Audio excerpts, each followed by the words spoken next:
Deus te salve Maria, plena de Borutta, San Pietro di Sorres, l'esterno. Una splendida, veramente splendida chiesa romanica, già cattedrale, monumento nazionale dal 1894. È stata edificata tra il XII e il XIII secolo sul territorio allora appartenente al giudicato di Torres. L'aspetto esterno che mi ha affascinato fin dal primo momento è caratterizzato dalla bicromia data dall'alternanza di utilizzo di pietra bianco-dorata, arenaria, e pietra scura, basalto.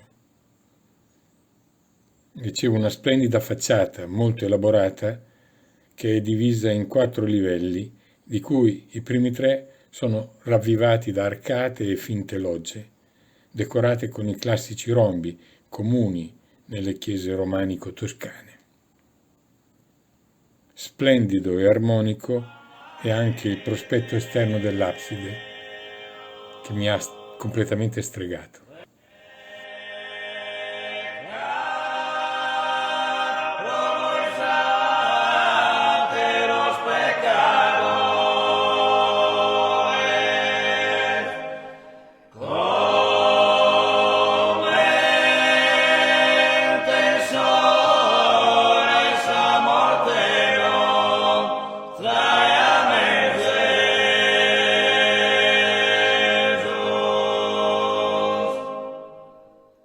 Laudato sempre sia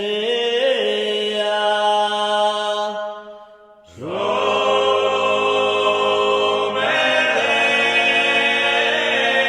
Jesus Redem Maria.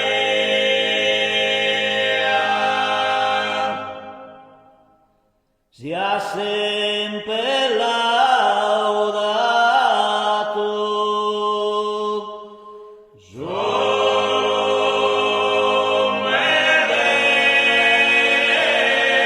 Jesus sacramentatum.